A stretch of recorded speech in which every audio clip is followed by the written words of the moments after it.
Hello, Texas!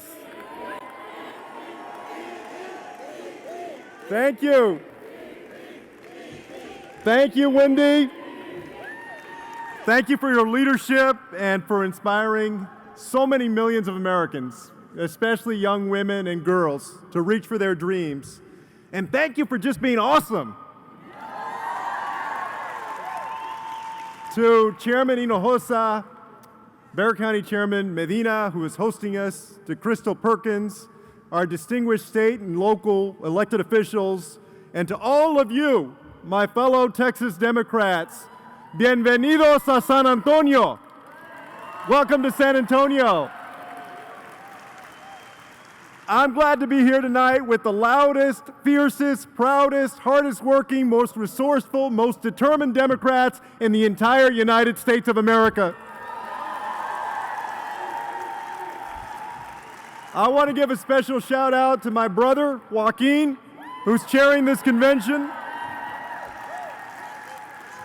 and also to my mother, Rosie, and my father, Jesse, who are here tonight. 7.5 years ago, a young president took the oath of office. At the time, our economy was in a tailspin. We were losing more than 700,000 jobs a month. The unemployment rate was skyrocketing. On TV news and on the internet, folks were talking about the possibility of another Great Depression. It was the worst economic crisis our nation had faced in 3/4 of a century.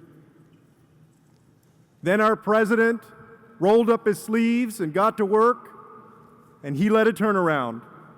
75 straight months of private sector job growth, more than 14 million new jobs created, the longest streak of private sector job growth in the nation's history. Thank you, Barack Obama.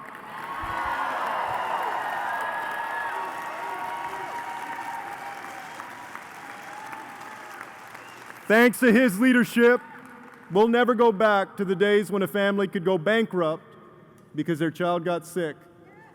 We'll never go back to the days when being a woman was considered a pre-existing condition. We'll never go back to the days of defining marriage as anything except a loving relationship between two people who love each other. And we'll never go back to the days when Wall Street got to write its own rules and reward its own failure. Thanks to President Obama, America is poised for the future. So I don't care what our Republican friends on the other side of the aisle say, Barack Obama will go down as one of our nation's finest presidents.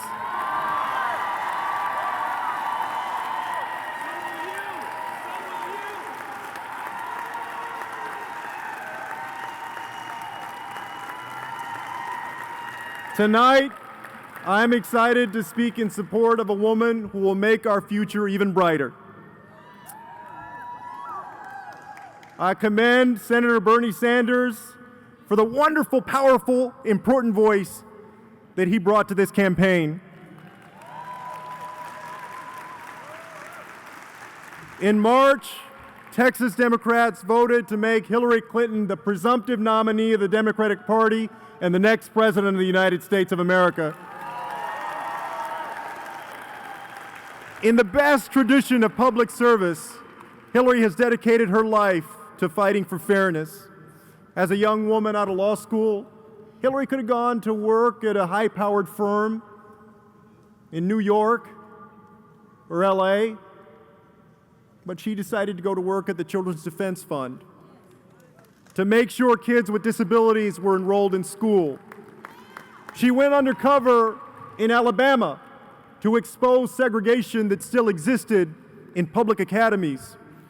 And she drove all the way to South Texas to register Latinos to vote for the first time. She certainly didn't do any of these things because she thought that she might run for president one day. She did it because helping people in need was what she wanted to do. That's what she did as First Lady. when she helped create the Children's Health Insurance Program. It's why she voted against the Central American Free Trade Agreement in the Senate when she believed that it just wouldn't work for working families. And it's why she worked so hard to reestablish American leadership around the world as President Obama's Secretary of State.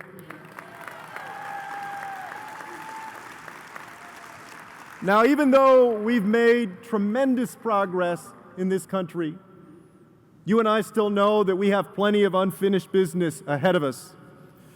We need to renew the blueprint for opportunity that helped generations of American families not just get by, but also get ahead and stay ahead. We need to restore the promise that drew generations of immigrants to our shores, folks who came to America dreaming of a better life for their children. Immigrants like my grandmother, who left her home in Mexico as a young girl, an orphan, and came to live with family right here in San Antonio. She lived the immigrant experience, working her whole life as a maid, a cook, and a babysitter, so she could provide my mother a better life than she had. And it worked. My mother was able to give my brother and me a better life too. We grew up in the public schools on the west side of San Antonio. We did well in class. Yet, when it came time for us to go to college, it was tough. I remember being 17 years old in the spring of 1992, and Joaquin and I running out to the mailbox one day and getting packets from Stanford University. We ran back into the house and opened up the packets, and they said we'd gotten into college. I remember the look on my grandmother's face. She never dreamt that that kind of opportunity would be possible. All of us were so happy. And then a couple of weeks later, we got the bill. And that wasn't such a happy day. At the time, the university cost more than $27,000 per person per year. And the year before, when we applied, my mother had earned about $19,000 or $20,000, and my grandmother was getting a few $100s a month in a Social Security check. So there was no way that these women who had worked hard their entire lives could afford that great opportunity for us. I'm able to stand before you today blessed with the education that I have because I worked hard and my family worked hard, but also because there were Pell Grants and Perkins loans and Stafford loans and federal work study. I'm here because you invested in me. America invested in me. My family's story, the strand that connects a young girl in Mexico to the grandson who'd one day serve as the mayor of the community that took her in, may be unique to me, but it speaks to who we are as a nation. As Democrats, we get that. We know that when you invest in opportunity, you create prosperity. When you include those who have been excluded, you make the greatest difference. And when you stand up for what's right, you knock down injustice. When thousands of veterans returned from World War II, Roosevelt's GI Bill helped them get a higher education and reach the middle class. Our fellow Texan, Lyndon Johnson, spearheaded Medicare and Medicaid so that the elderly, the disabled, and the poor could have access to good health care. And because of President Barack Obama, more than 20 million Americans have health insurance for the first time. I still believe that the American dream is not a sprint or even a marathon, but a relay. The baton of opportunity we hand off to our children and grandchildren begins with caring enough about each other and our nation to work together to build a stronger America. That hard work and dedication is what's made the American dream possible. And the thing is, we need that now more than ever. You see, this isn't just about the past. It's about the future. We live in a 21st century in which America is competing for jobs and investment like never before, a time when rising nations around the world are producing tons of young people with the intelligence and drive to innovate and create the companies and products that will define prosperity in the decades to come. A world in which brain power is the new currency of success. To compete in this world, in this 21st century, we don't have a single person to waste. We need everyone's God-given talent to succeed. And we need to put the American dream within reach of everyone who's willing to work for it. And yet, seldom before has the promise of the American dream been under greater threat than it is in this election.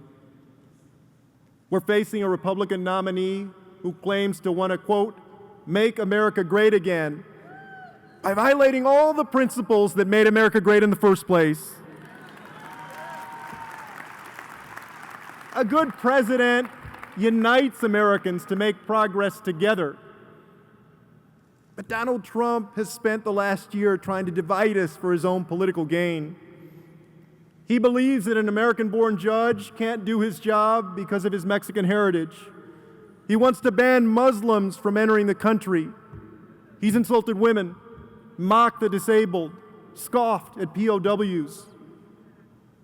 A good commander-in-chief strengthens our alliances to promote peace around the world. Donald Trump says he would drop NATO and let more nations get nuclear weapons.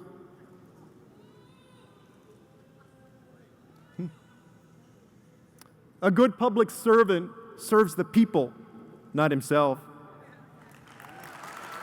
Donald Trump has already used his stature as a presumptive Republican nominee to try to intimidate the judge hearing a lawsuit against his private business. A decent human being empathizes with others in moments like those of June 12th, when we lost 49 Americans to a cowardly act of terror and hate. That morning, as news broke of what happened in Orlando, Donald didn't offer empathy or comfort. Appreciate the congrats on being right on radical Islamic terrorism, he tweeted. He showed us once again that the only person Donald Trump really cares about is Donald Trump. So this much is clear. He's not even behaving like a decent human being, much less a good public servant. He's temperamentally unfit to be commander-in-chief, and Donald Trump will never be president of the United States of America.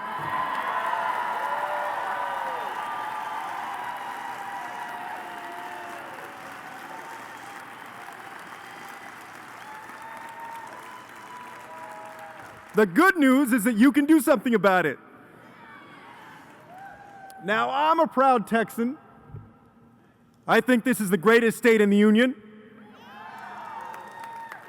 But here in Texas, you've had a front row seat to how bad Republican policies and the short-sighted politicians who pursue them can limit the dreams of so many. So many millions of poor Texans who still don't have health insurance because Greg Abbott won't expand Medicaid. So many students falling through the cracks in our public education system. A lieutenant governor who foments hate in order to get elected. First it was immigrants, now it's transgender Texans. And when they're not busy bungling policy, they're misusing taxpayer money, or even worse, an attorney general under multiple indictments, an ag commissioner who doesn't mind spending your money for his own leisure, one state official after another giving sweetheart deals to their cronies. This is what happens when a party doesn't believe in government in the first place, but has absolute power over the people for decades.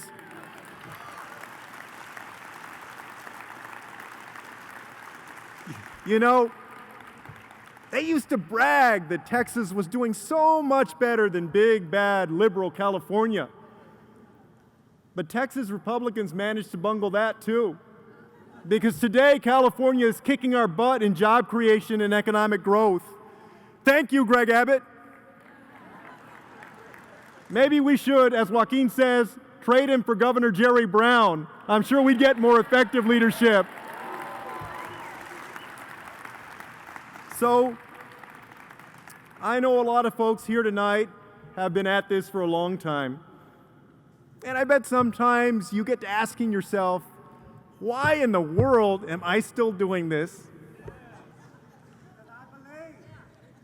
You know, when you get the 10,000th email asking you for money at 10 minutes to midnight on the 15th or the 30th, you get another call asking you to go phone bank, or you get defriended on Facebook or blocked on Twitter for being too political.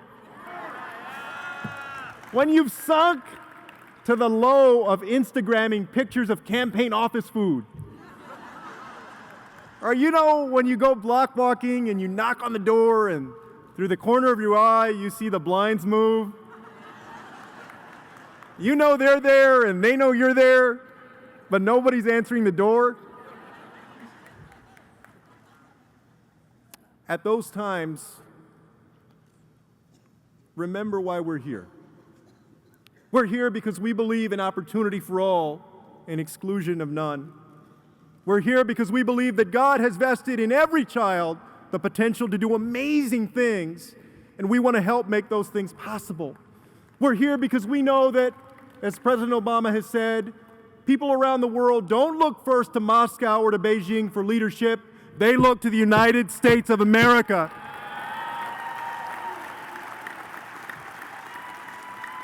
We're here because we know that America is already the greatest nation on earth, and we want to keep it that way and make it even better. No walls, no bans, no religious litmus test, and no President Donald Trump.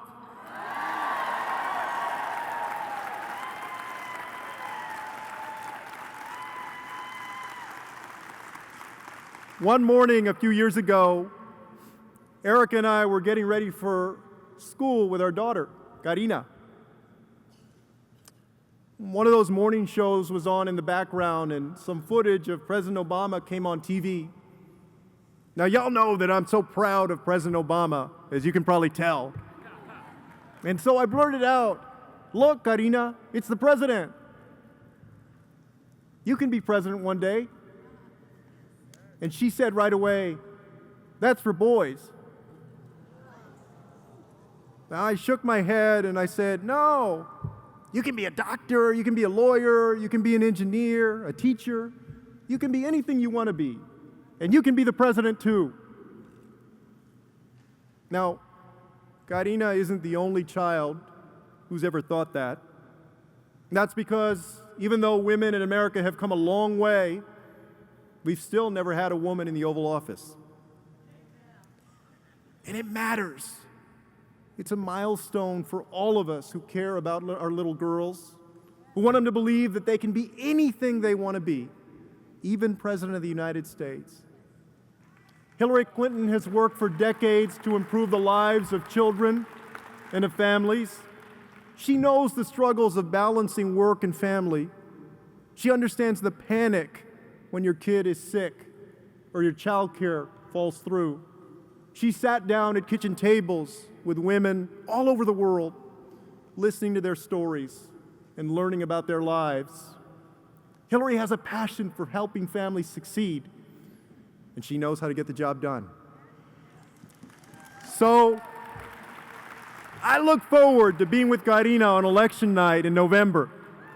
We'll be here in Texas watching as the polls close and the results come in on all the networks, seeing the red states and the blue states, on CNN and ABC, CBS and NBC, MSNBC, Univision, and Telemundo.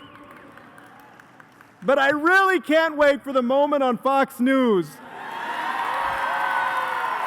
when Karl Rove goes berserk, when they tell him, "Karl, we're calling the 38 electoral votes of the great state of Texas for the Democratic nominee and next President of the United States, Hillary Rodham Clinton. We're counting on you. Keep working, keep fighting, Thank you, Texas. God bless you. Thank you.